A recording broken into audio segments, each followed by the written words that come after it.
Assalamualaikum warahmatullahi wabarakatuh. Kembali lagi di channel Radio Horor. Di kisah kali ini ada sebuah cerita yang ditulis oleh akun Twitter yang bernama ny_septian. Dan untuk kisah yang akan saya bawakan kali ini yaitu sebuah kisah nyata yang berjudul Kabar Pilu dari Gunung Kawi. Sebelum kita masuk ke ceritanya, tekan dulu tombol like video ini. Dan jangan lupa tekan juga tombol subscribe channel ini dan nyalakan juga lonceng notifikasinya agar teman-teman tidak ketinggalan cerita-cerita baru dari channel ini. Dan bagi teman-teman yang ingin membaca langsung ceritanya, nanti silahkan saja kunjungi linknya yang nanti akan saya sertakan di kolom deskripsi. Dan jangan lupa follow juga akun Twitter penulis. Dan seperti apa untuk kelanjutan kisah ini? Langsung saja kita simak berikut ini. Bila sudah mendengarkan cerita yang berjudul Jimat, ini adalah kelanjutan ceritanya. Bagi yang belum mendengarkan, nanti saya cantumkan linknya di kolom deskripsi. Saya sendiri tidak pernah menduga masalah ini akan kembali muncul ke permukaan setelah sekian lama. Sebenarnya secara pribadi saya berpikir, akankah saya bagikan pengalaman ini atau akan sama seperti firasat-firasat itu yang hanya terkubur di dalam angan-angan saja. Setelah berunding dengan adik bungsu, akhirnya saya memutuskan untuk menulis pengalaman ini dengan tujuan sebagai pengingat agar di dalam menjalani hidup kita selalu berhati-hati akan setiap tindakan. Sekalipun itu tindakan mulia, karena orang yang terlanjur benci tetap akan menilai kita dalam kesalahan meskipun sudah melakukan 1000 kebaikan. Al-Fatihah untuk ibu saya dan bismillahirrahmanirrahim saya mulai. Jumat lalu 16 September 2019, aku mengutarakan sesuatu yang berhari-hari aku pendam kepada bapak.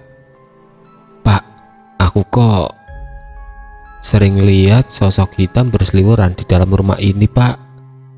Alah, tidak ada apa-apa, hayalanmu saja, kata bapak dingin.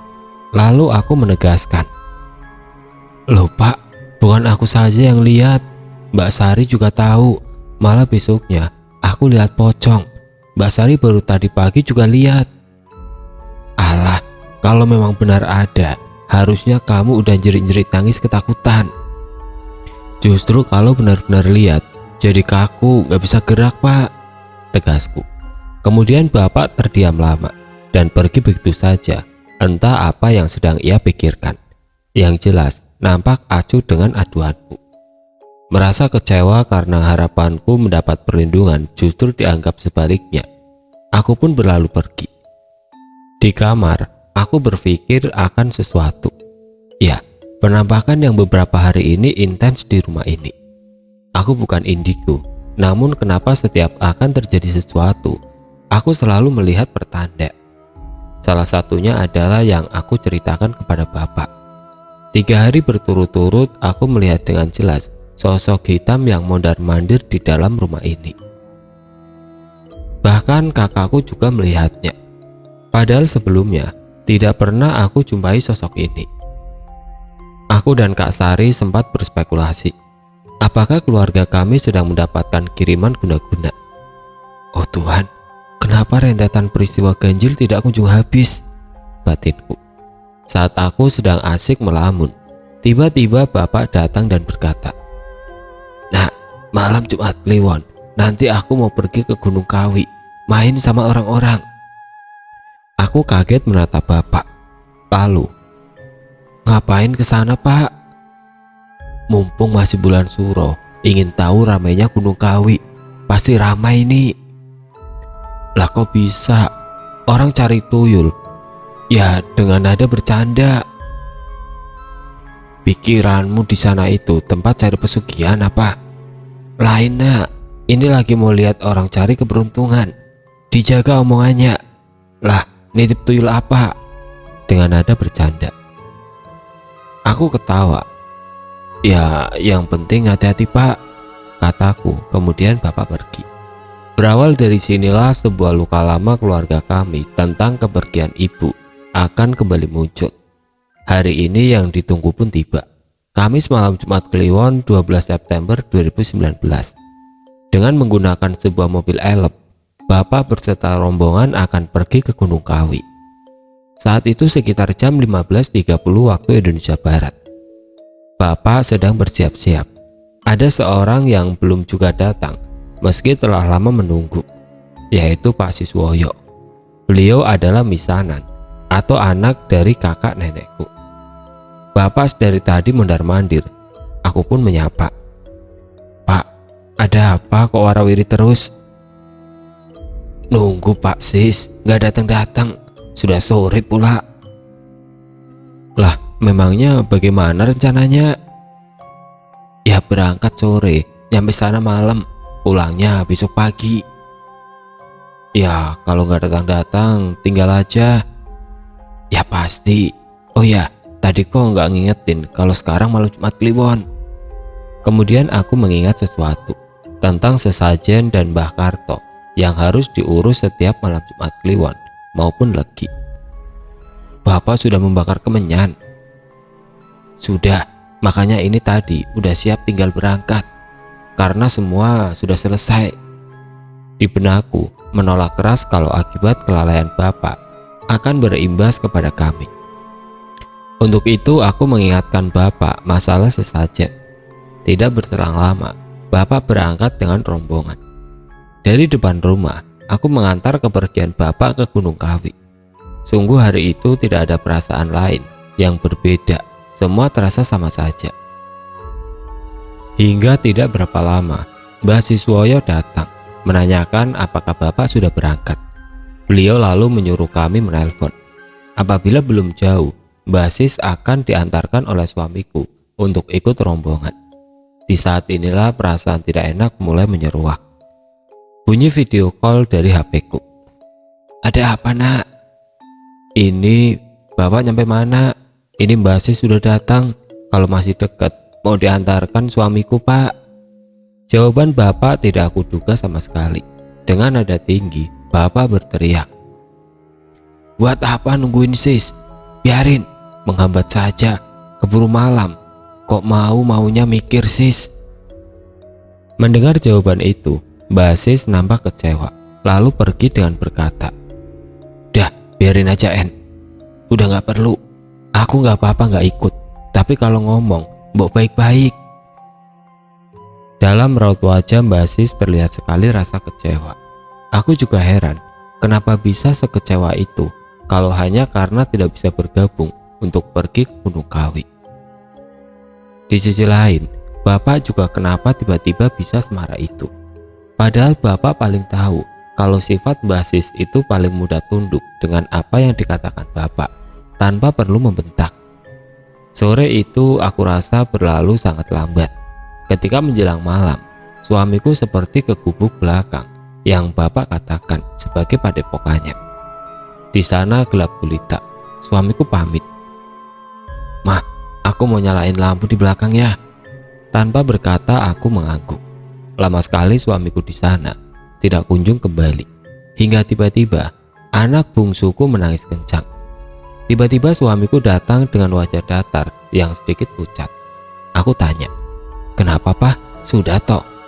Suamiku menjawab, "Nggak apa-apa, Mah. Sudah, ayo tidur saja ya." Kami pun beranjak tidur. Hingga tiba-tiba aku terbangun mendengar suara mobil di belakang rumah kami. Saat aku melirik jam dinding, menunjukkan pukul 02.30 dini hari. Di kejauhan aku dengar sayup-sayup suara tertawa yang khas, yaitu Bapak. Ternyata beliau sudah datang, lega sebab kepulangan Bapak dengan tawa. Aku melanjutkan tidur. Saat terbangun, aku pergi ke dapur untuk menyiapkan sarapan anak-anak. Di sana tidak kudapati sendal Bapak di depan pintu kamar. Hatiku bertanya, bapakku yang terbiasa bangun siang, kenapa ini masih pagi sudah tidak ada di kamar? Lalu aku pergi keluar, mengintip ke arah padepokan. Oh ya, Bapak sedang termenung di sana sendirian. Entah apa yang sedang beliau pikirkan, nampak di raut wajahnya sebuah kesedihan. Tidak mau urusan dapur kacau, aku tunda dulu rasa penasaran ini. Kebetulan hari itu suamiku libur. Urusan rumah kami bagi untuk diselesaikan bersama. Saat anak-anak sudah diantar ke sekolah dan sarapan tersedia, aku tunggu-tunggu bapak tidak kunjung pulang untuk sarapan. Sampai siang hari, tidak aku lihat bapak masuk rumah. Dalam hatiku memendam rasa penasaran, ada apa sebenarnya. Namun aku memilih diam, menunggu bapak mau bercerita denganku. Saat malam tiba dan aku mulai lupa dengan kejadian siang tadi, tiba-tiba aku dengar pintu dapur terbuka. Bapak masuk dan duduk untuk makan. Aku perhatikan dengan seksama, matanya sembab, campuran antara mengantuk dan seperti usai menangis. Lalu aku duduk di sebelahnya. Aku sapa beliau, "Pak, seharian aku belum melihat bapak makan." "Iya, masih ini." "Kenapa toh pak? Kok kayak sedih gitu?" Bapak melirikku dengan sedikit senyuman yang terpaksa. Lalu beliau menghentikan suapannya. "Kamu belum bapak ceritain ya nak. Semalam elfnya nggak bisa lewat karena jalannya penuh dengan manusia. Ramai sekali." "Ramai seperti pasar malam atau wayang kulit?" "Lebih dari itu. Pokoknya kamu gak bisa bayangkan. Semua harus turun, berjalan. Mobil dihentikan untuk cari parkir sendiri. Sudah, pokoknya kamu kalau ke sana jalan aja susah. Itu belum puncak, masih di bawah itu," kata bapak. Aku yang penasaran hanya melongo. Lalu bapak melanjutkan, "Saat kami berjalan membuka kerumunan manusia, dari kejauhan bapak melihat seseorang yang familiar dalam hidup bapak. Banyak orang-orang yang bersalaman dengan sosok tersebut, sampai mencium tangan serta membungkukkan badan sebagai tanda hormat. Saat sudah semakin dekat, bapak mulai ingat siapa sosok tersebut. Ya, beliau adalah Pak N." Sengaja saya samarkan karena ini cerita yang tidak saya buat-buat demi menjaga privasi beliau. Bapak kemudian menepuk pundak beliau, lalu mereka saling bertatap muka. Menyadari mereka adalah teman lama yang tidak bertemu selama 35 tahun. Mereka saling berpelukan. Orang-orang di sekitarnya kaget. Pak N yang sangat disegani di sana ketika bertemu bapak sangat akrab sekali. Kemudian bapak dan teman-temannya dibawa masuk ke sebuah rumah. Saat perjalanan ke sana, banyak orang-orang yang mengalap berkah hingga rela tidur di bawah pohon di tepi jalan.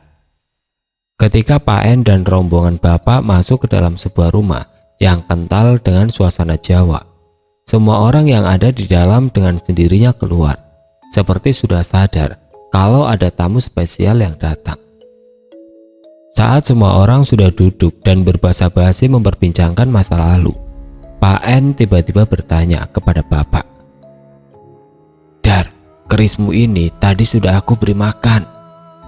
Bapak kebingungan, bertanya dalam hati kenapa beliau bisa tahu kalau bapak memiliki keris atau Mbak Karto. Kemudian bapak menjawab, "Tentu sudah akan kesini. Tadi semua sudah beres." Lalu Pak N berkata, "Kamu kesini, kenapa bawa genderuwo?" Sambil memegang jari bapak yang memakai akik. Bapak pun kaget dan berkata, "Loh, genderuwo apa? Aku nggak tahu mas, nggak merasa punya." Lalu Pak N meraba-raba cincin akik tersebut dan keadaan masih menempel dengan tangan bapak. Kemudian beliau bercerita, "Sebelum kamu datang masuk ke area sini tadi, anak buahku sudah laporan kalau ada genderuwo asing yang masuk wilayah sini. Ternyata punyamu toh." Bapak masih kebingungan karena merasa hanya memiliki satu kodam saja, yaitu Mbak Karto. Bapak tidak menyadari kalau ternyata akiknya juga berisi. Kemudian bapak bertanya, "Masa sih mas? Terus sekarang di mana genderuwo itu? Nanti kalau aku pulang gimana?" Lalu Pak N menjawab, "Sudah, aku ikat di pohon luar di depan rumah ini. Tenang Dar, nanti kalau kamu pulang akan aku lepas. Dia akan pulang sendiri." Mendengar itu, semua orang melongo, seakan tidak percaya. Lalu perbincangan semakin malam, semakin serius. Bapak sadar kalau Pak N adalah orang yang disegani, yaitu seorang juru kunci. Pengetahuan beliau tentang semua kejadian di hidup Bapak, meski tidak pernah bertemu selama 35 tahun, membuat Bapak kagum. Ketika tiba-tiba ada satu topik pembicaraan yang membuat semua orang sedih sekaligus heran. Pak N bercerita, "Sebelumnya aku minta maaf ya Dar, soal meninggalnya istrimu." Lalu Bapak menjawab, "Iya Mas, gak apa-apa. Memangnya ada apa Mas?" Lalu Pak N melanjutkan ceritanya. "Kamu ngerti gak Dar, apa yang penyebab istrimu meninggal?" Bapak menunduk dan seolah menenangkan. "Alah Mas, ya memang umurnya hanya cukup segitu, garis hidupnya." Lalu Pak N berkata, "Sebelumnya mohon maaf ya Dar, dari apa yang aku ketahui, istrimu itu kena santet. Santet yang harusnya dikirim untukmu meleset kena istrimu Dar. Kejadian ini karena santet itu tidak mampu menembus pertahananmu, dan istrimu lemah tanpa perlindungan. Sekarang semua dalam hidupmu tinggal 50%, rezekimu, kesehatanmu." Dikejar rasa penasaran, Bapak mengikuti jalan cerita Pak N. Bapak bertanya, "Lah, siapa Thomas yang kira-kira punya dendam sama saya?" "Setahu saya, kodam yang saya punyai tidak mau menyakiti. Mereka hanya melindungi. Kalaupun diminta menyakiti, mereka tidak mau. Selama ini saya hanya membantu orang-orang yang kesusahan." Kemudian Pak N terdiam sejenak. "Dar, kamu hanya ingin tahu orangnya atau juga ingin membalasnya?" Bapak diam sejenak, kemudian berkata, "Aku nggak ingin tahu siapa orangnya Mas. Kalau itu perbuatan buruk, biarlah dibalas Tuhan." Kemudian Pak N berkata, "Kalau dukunya adalah orang dari kota B, kalau kamu ingin tahu sendiri orangnya, aku beritahu caranya. Besok kalau sudah sampai rumah, akikmu yang berkodam genderuwo ini tanamlah di makam dekat rumahmu.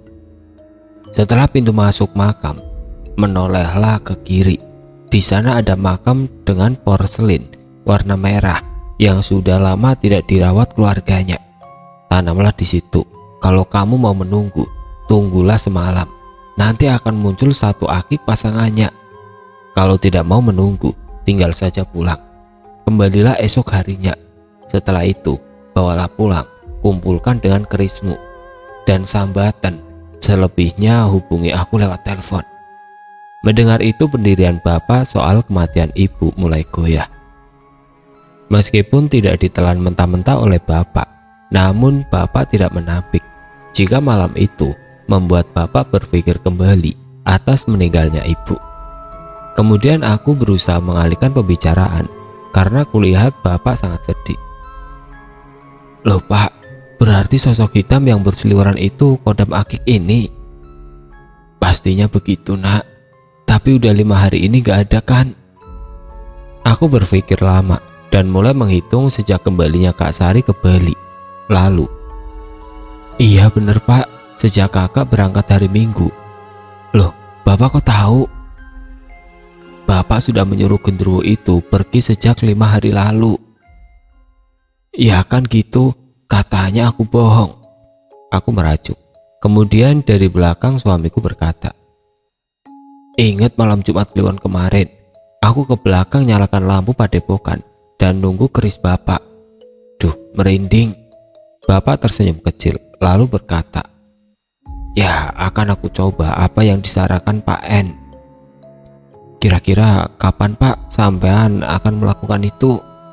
"Belum tahu, yang jelas Bapak tidak terburu-buru."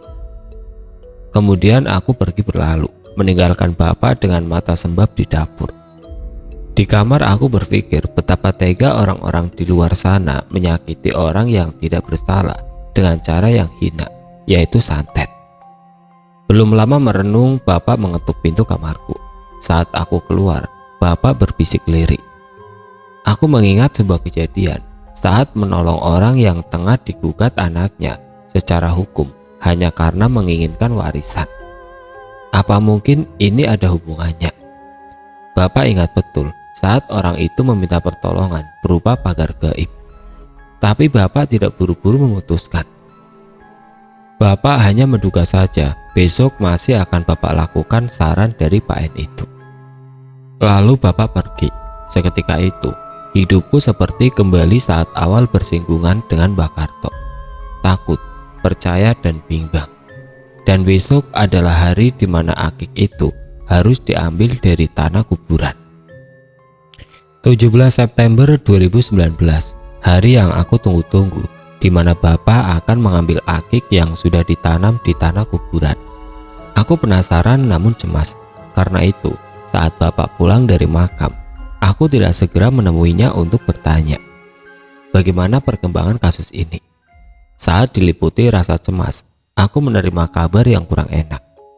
Kak Sari bercerita mengalami mimpi buruk. Dalam mimpinya gigi Kak Sari copot. Lalu dia melihat keadaan rumah Mbok Kartia ramai dipenuhi pelayat. Kakekku meninggal, namun dari dalam rumah, orang-orang menggotong 2 mayat. Salah satunya jenazah Mbok kami. Padahal saat ini Mbok Kartia masih sehat. Meskipun kakek memang sudah meninggal 40 hari yang lalu. Di saat bersamaan, Kak Sari juga melihat tubuhku dibawa orang-orang dengan keadaan berlumuran darah dengan kaki yang patah. Awalnya aku menganggap itu hanya bunga tidur saja. Namun ia mengaku saat terbangun. Jam dinding pukul 3 pagi. Menurut kepercayaan orang Jawa, kalau bermimpi tepat pukul 3 pagi, istilahnya adalah puspo tajem. Artinya, mimpi yang tafsirnya pasti menjadi nyata. Seketika itu kepalaku mendadak pusing. Jantung berdebar-debar. Ya, jujur aku ketakutan. Karena Kak Sari lebih peka dengan hal-hal gaib daripada aku. Seharian aku terlarut dalam kesedihan. Saat menjelang sore, aku menemui Bapak di padepokannya. Pak, gimana? Bener ada pasangannya enggak? Saat aki itu diambil, Bapak dapat apa dari makam? Bukan akik, hanya seekor keong seukuran jari kelingking. Terus oleh Pak N, Bapak diharuskan bagaimana? Alah, dia hanya bilang tunggu saja, siapa tahu nanti malam dapat wahyu atau pertanda. Setelah itu aku pulang dengan perasaan yang amat kacau. Di rumah aku menangis. Kenapa banyak kejadian yang tidak masuk akal terjadi. Lalu aku menemui adik bungsuku. Kami saling bercerita soal kejadian ini. Dengan bijak adikku berkata, ayo Mbak, kita sholat saja, ambil wudhu, baca zikir setiap pagi dan petang. Di sini aku tiba-tiba sadar. Mungkin ini teguran karena aku sudah lama jauh dari kewajibanku sendiri. Tiba-tiba hatiku merasa sedikit tenang. Lalu aku pun mengambil air wudhu di keran air luar dapur. Setelah selesai aku kembali masuk ke rumah. Masih 5 langkah dari pintu masuk dapur, tiba-tiba terdengar brak, brak, tepat di atap dapur. Aku terkejut, suara yang mirip benda besar jatuh di atap dapur. Seketika itu aku berhenti. Tiba-tiba anak Kak Sari berlari menghampiriku. Panggil saja Tole. Bu En, kenapa? Kamu denger gak Leh? Iya aku denger, suaranya seperti batang jatuh di atas. Lalu kami kompak masuk ke dalam rumah. Sebelum sempat sholat, aku menghubungi Kak Sari lewat HP. Aku menceritakan soal kejadian yang baru saja aku alami. Lalu Kak Sari menyuruhku untuk berwudu lagi dan mengambil garam. Aku diperintahkan untuk membaca beberapa surat pendek dan meniupkannya ke garam itu. Setelahnya kata Kak Sari, garam itu harus ditaburkan ke setiap pintu dan jendela. Setelah selesai, aku kembali untuk sholat. Selesai sholat, aku kembali menghubungi Kak Sari. Aku bertanya harus bagaimana hari-hari selanjutnya. Karena kami merasa rumah ini sudah tidak aman lagi. Tampaknya rumah ini tengah mendapat serangan gaib. Kenapa aku bisa berpikir demikian? Entahlah, sebenarnya hatiku menolak dan ingin menyerahkan segalanya pada Allah. Namun kalau mengingat apa yang Bapak dapat sepulangnya dari Gunung Kawi dan mimpi Kak Sari, aku sangat bimbang. Kak Sari menyuruhku agar tidak putus asa, harus terus berdoa, dan menyarankan agar tidak tidur di bawah jam 12 malam. Karena menurutnya, orang yang mudah terkena sihir guna-guna adalah orang yang tidur terlalu awal.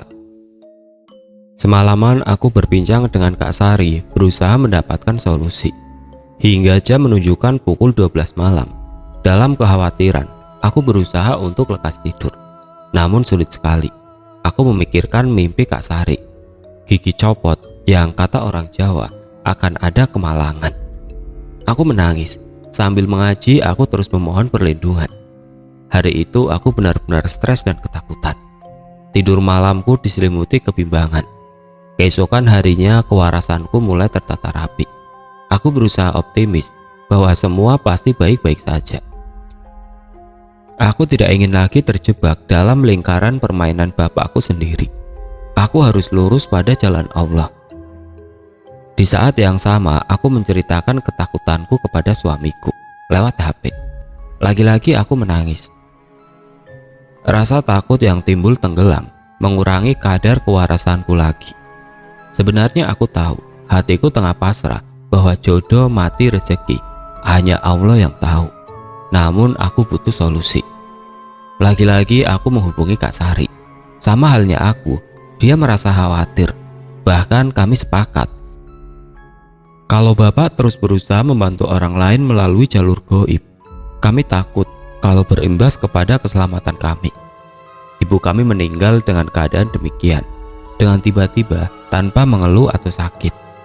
Kami takut, merasa nyawa kami terancam. Selain ritual menabur garam saat petang, Kak Sari menyarankan agar kami tidur dalam keadaan suci, berwudu sebelum tidur. Aku dan adik Atta pun melakukan itu, lalu kami pergi ke kamar masing-masing. Aku melanjutkan mengaji dan sholat isya. Saat aku hendak merebahkan badan di kasur, tiba-tiba, brak, terdengar suara pintu terdobrak. Lalu, brak, berbunyi lagi. Aku memanggil, "Tak, Atta," namun tidak ada jawaban. Aku mengira itu adikku hendak membuka pintu depan. Kebetulan kamarku dekat pintu masuk rumah. Seketika itu, aku ketakutan. Merasa ada yang tidak beres, aku diam dan bersikir. Saat tiba-tiba aku dengar suara bapak datang masuk ke dapur. Ingin sekali aku memanggil bapak, namun tidak berani bersuara, merasa ada yang sedang mengawasiku. Tidak diduga dari balik jendela kamarku, tiba-tiba muncul sebuah kepala mirip manusia, namun berwarna hitam. Aku sangat ketakutan. Aku memeluk kedua anakku, lalu berdoa. Dalam kedipan mata, tiba-tiba benda itu hilang. Aku segera berlari ke dapur, namun bapak sudah tidak ada. Lalu aku menyusul ke padepokan. Benar saja bapak ada di sana. Aku berkata, "Pak, ayo pulang, aku takut." Lalu aku menceritakan kejadian yang baru kualami. Lalu bapak berkata, "Sudahlah, pulang saja dulu, bapak menyusul." "Gak bisa, aku mau nunggu di sini, pulang bareng bapak. Aku takut sendiri. Ayolah pak, anak-anak sendiri di rumah." Kemudian bapak beranjak pergi bersamaku. Tidak disangka bapak melakukan hal yang sama, yaitu tabur garam. Namun entah doa apa yang beliau baca, aku tidak mengerti. Setelah itu selesai, bapak menyuruhku kembali tidur, dan beliau kembali ke padepokan. Sebelum tidur, aku mengingat satu pesan ibu untuk menghindari sihir, guna-guna, dan aratan atau wabah. Kita harus tidur di atas lantai dan tidak boleh lebih tinggi. Lalu aku bergegas ke kamar adik Atta dan membangunkannya. "Dek, dek, ayo pindah, jangan tidur di sini." Lalu adikku pun terbangun. Kami bergotong royong menggelar kasur tipis di lantai ruang tamu. Setelah itu kami berangkat tidur. Namun rasanya sulit untukku memejamkan mata. Lagi-lagi aku merasa tidak waras karena percaya dengan hal-hal ini. Aku kacau sekali malam itu. Sampai akhirnya aku memutuskan menelpon bapak dan memintanya agar pulang, karena aku takut berada dalam rumah ini. Lalu hari ini Aku sudah merasa lebih baik, namun tidak menampik kalau tetap merasa bahwa nyawaku terancam. Aku beberapa hari ke depan mungkin aku akan fokus untuk beribadah, meminta perlindungan Yang Maha Esa, karena aku tidak mau lagi terjebak dalam lingkaran kisah goib yang diciptakan oleh Bapak. Aku takut mendapat imbas dari santet balasan yang sebenarnya ditunjukkan untuk Bapakku. Aku belum berani menanyakan kembali perihal meninggalnya ibu. Siapa yang mengirimkan santet? Masih belum aku temukan jawabannya, karena aku sekarang merasa terancam. Bila mana suatu hari nanti sudah terkuak, akan aku tuliskan babak baru perkembangan kisah ini. Mohon doanya untuk keselamatan keluarga ini. Keselamatan kami, saya yakin Allah melindungi.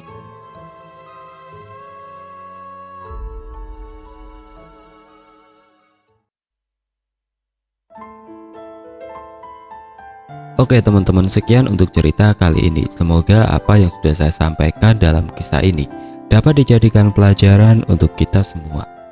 Dan bagi teman-teman yang baru bergabung, jangan lupa untuk like, komen, share, serta subscribe channel ini. Dan nantikan kisah-kisah horor berikutnya tetap di channel Radio Horor. Wassalamualaikum warahmatullahi wabarakatuh.